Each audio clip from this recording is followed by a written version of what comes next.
Nothing we say is investment advice. Please pause on all 3 pages of this disclaimer and read it. Good morning, everybody. Cowboy here. It is 8:28 a.m. EST. We're hopping on a little bit early just to see what happens with PPI.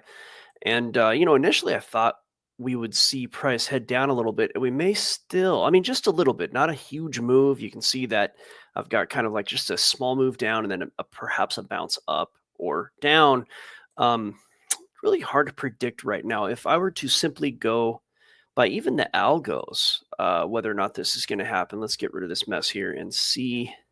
Usually when you see price moving up prior to announcements, like if I go to the EUR/USD, you see how it's kind of moving up just a little bit here. Prior to the announcement, a lot of times it's kind of setting up so that there's room for the announcement to pull it down. Now, if that happened, that would mean that PPI would come out as hot. And CPI was yesterday. That's the consumer price index. And wow, TradingView's taking a minute here to move. There we go. And PPI is the producer price index. So it's just another inflation metric, right? And if that comes out hot, it can undo whatever narrative there was from yesterday. If it comes out cool, then it can preserve that narrative. And the move yesterday really was seemingly just a temporary move. So I'm going to zoom in a little bit. We're just going to see, oh, there it is. Okay, looks like it was a cool print. Must have been here. You got Bitcoin heading up. Okay, so now that could be just an initial reaction. Let's just take a quick look at the print here.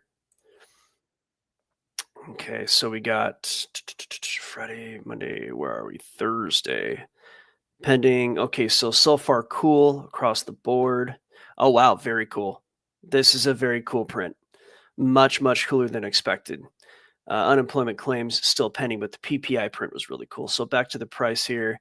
Now we're going to see if it really does have any lasting effect. But that was much, much cooler than expected. Now, the spike up was pretty hard. And, if this were a sustained move up, the way it'll look will look like this. It'll come up, get slammed back down like you just saw, and then it would kind of crawl up, right? Something like this. If in fact the cool print were to make a difference. But right now, it's cramming downwards, just for the moment. So let the little initial jitters kind of wear out.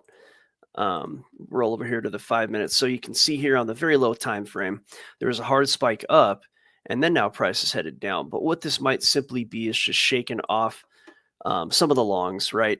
Price heads up to tempt people into longs, comes back down to reset, and then kind of heads up like this. Because when you get a cool CPI print or a PPI print, that's saying that inflation is low, right? And when inflation is low, the thought is that money will come into the market, meaning, there might be an interest rate cut because inflation is no longer a problem. Inflation was held up for a while to try to, the interest rates were held up for a while to try to curb inflation. Well, with PPI coming out as such a low print, it's like, oh, wow, instead of 0.3%, it's negative 0.1. We're actually seeing technically month over month a deflation, right? And that's for core PPI. And then straight up PPI came out as 0, so no inflation. So the normal thought process would be, okay, they're going to, have a case to cut rates later in the month or next month, whatever that the next FOMC is. And that's a rationale for putting money into the market for the dollar getting weaker. But as it stands right now, the price is behaving in the opposite direction. And it might be because of the unemployment claims. It's very, very slightly below normal, really shouldn't have that big of an effect on price. So what we might be seeing is just the market jitters. Now, in this case with Bitcoin on the algos, price did want to head down. There's kind of short-term bearishness, right? Not necessarily a lot of bearishness, some bullish pressure. It's kind of a little flat, but just near-term price wanted to go down. So it may be that the market was kind of waiting for the news to come out and then perhaps would go along with what it was going to do. But with such a strong print on PPI, I know it's not CPI. I know it's PPI. I know a lot of eyes are on CPI and they kind of ignore PPI, like the newer market people. Those of us who've been in it for a minute do understand the power of PPI. So as it stands right now, such a cool print, such an unexpectedly cool print, would have me thinking that we are going to see price head up a bit here, right? So what I would do is start to frame a thesis. It's going to be kind of a tricky one because price has been messy, right? This is a 5-minute chart. This is going back to like last night. And what you're seeing is a bit of a range that's developed, and it's messy. It's not a very clean looking situation, but you have a bit of a range. So the question is whether or not price can break above these highs right here. And you could even extend this a little bit higher if you want to. Like I said, it's not a strict range, but you have a couple of peaks here at about 84.5. Now, when looking at it yesterday, my kind of assumption for what price might do throughout today would be it might just come down a little bit to gather some liquidity, maybe down here, and then head up towards 85. That's what it looked like was going to happen. You had the cool CPI yesterday, and I was expecting either not much of a PPI or maybe a cool one. I didn't have a lot of expectation because there really, according to my studies, is not a lot of correlation between the two. You would think there would be, but I did some historical research last year sometime, and I found that there wasn't much of a correlation between like hot CPI, cool PPI. There's just really no correlation. Going back through 4 or 5 years of data, and you go back before that, and it's a different market, and so you can't necessarily go too far back. But when you weigh the data for the most recent 5 or 6 years, there's not a lot of correlation. So for me to say, oh well, it was going to be a cool CPI, it might be a cool PPI, like, not that. The data doesn't support that kind of thesis. So what it looks like to me, what I'm seeing so far, and let me jump down to a different chart here. I'm going to see where we can see the 1 minute on Bitcoin here. So we're going to go to a lower time frame, just so we can get some granular data as to what it looks like it's doing, right? This is a trade. So I had a trade on last night, and I put the stop at entry, and I did get taken out of the trade, unfortunately, by this. And I knew this was coming, so I went ahead and put my stop to entry. This is a little scalp that I did last night that ended up going all night long. And so that little move up took me out of that short. And of course, when you got data coming out the next day, I just protect my stops. I don't expect to necessarily win, but if the data goes my way, then I get lucky. And so I had a good trade that I had in profit, and I'm like, yeah, I'll just set my stop, and we'll see what happens. And so anyway, I was protected. For the moment, what it looks like is happening, just for the moment, is that, like I said, on the 5-minute chart, you've got price spiking up to probably take people out of their trades like mine. Fortunately, I just took a slight profit on that. And then you'll see price maybe gather liquidity and do whatever it's going to do next. So to look at the algos itself, it does have a slight bearish tinge to it on the kind of the near term, like the swing trade timeframes, but the higher timeframes are a bit ambiguous, right? So it's a little tough to tell what the higher time frames want to do. Is it going to want to go down? Is it going to want to go up? And after the crazy moves that we saw in traditional finance, that's going to give us some clues, right? So let's take a look. It might be that the market's just kind of resetting and resting after the crazy moves of TradFi, and then Trump getting rid of the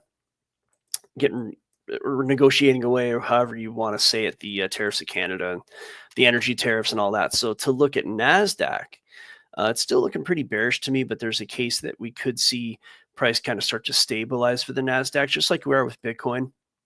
And understand that Bitcoin and the NASDAQ are going to be correlated. And we got the Guerilla in the studio. How are you, sir? Hey, man. How are you? Doing good. We just, doing kind of an up-to-the-minute look at the PPI data coming out. And just to kind of catch anybody up who is joining a little bit later, we saw on Bitcoin in particular price, it was a very cool PPI, like very cool PPI, meaning that inflation is low, meaning that the market is going to think that we might see an interest rate cut, meaning that the price should go up. And indeed, with Bitcoin, it spiked up and then it headed back down. And the near-term look is just slightly bearish, but the higher time frame look could go either way. So it just seems like the market's going to have to sort of find its way over the next few days, even like the next week. I wouldn't be surprised to learn that there's some kind of, new news that comes out that shakes everything up again, because we're in a, this is Trump era. So Trump era is very much going to be, heavy on headline risk, right? Yeah. But for the moment, Just the NASDAQ, it does have a slight bearish tinge to it, but I wouldn't be surprised just to see it kind of hang out in its current range until it doesn't, if you take my meaning. Like whichever way it pops out of this range is whichever way it's gonna. And a lot of the time with like NASDAQ would have you, I mean, we're looking at the 3-hour chart here. This is a swing trade time frame. You're going back an entire month, more than that on this chart. And so you've noticed a very strong move down, and that's the market pull down that everybody's been talking about, right? And this is going to reflect in Bitcoin because NASDAQ and Bitcoin are short-term related. So you got a massive move down. And if you go back a little further, though, there's not like a very strong support on which NASDAQ can bounce. Mm-hmm. So if NASDAQ were to head down, which right now the futures are sitting at 19.5, and if it came down to 18.3, that would be like a nice strong support, but it doesn't have to do that. The NASDAQ could just simply turn around right where it is. And it just remains to be seen which way it's going to go. We're just kind of at a time where we gotta watch and let the market digest this massive move down that we saw, and then see if the market has the the appetite to buy the NASDAQ, or if the market's still a little bit scared. So we're just in a little bit of uncertainty right now. Gotcha. So, but that's where at least my thesis is. So, you're, and by the way, of course, we're still on the public live lab. So, I wouldn't, we had a nice, data drip yesterday, of course. That was a beautiful private live lab that you did for us. So I wouldn't let too much info out, but if you did have anything that you didn't mind sharing with kind of the wider public, Sure. feel free to jump in. Yeah, not at this time. Okay, perfect. So we'll save it for the private live lab, as we almost always do.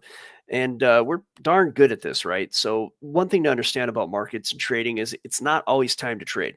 If you're somebody who's out there like scalping the NASDAQ or, that kind of thing, that's another story. Those are professional day traders. And we give people the tools to do that. If you want to come in, be glued to your screen 8 hours a day, whatever it is, and be a professional day trader, it's usually about 5 hours a day.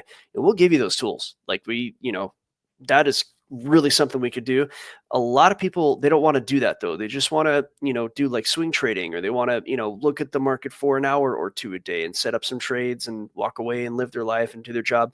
We will accommodate either group of people. So come on into algofactory.tech. We're pretty darn good at predicting which way price will go. And if you saw the initial graphic, I did think price would head down a little bit and make a decision. And that is literally what's happening as it stands right now. So we are going to hop over with V the Guerilla giving us our send off. We're going to hop over to the private live lab. So thank you all for coming. Algofactory.tech. Learn how to trade like a hedge fund pro. V the Guerilla. Can you please get us out of here, sir? Absolutely, guys. Don't sit on the sidelines wondering if this is for you. Join us, the most prolific trading group in the world. Algofactory.tech. With that being said, Cowboy, take it away.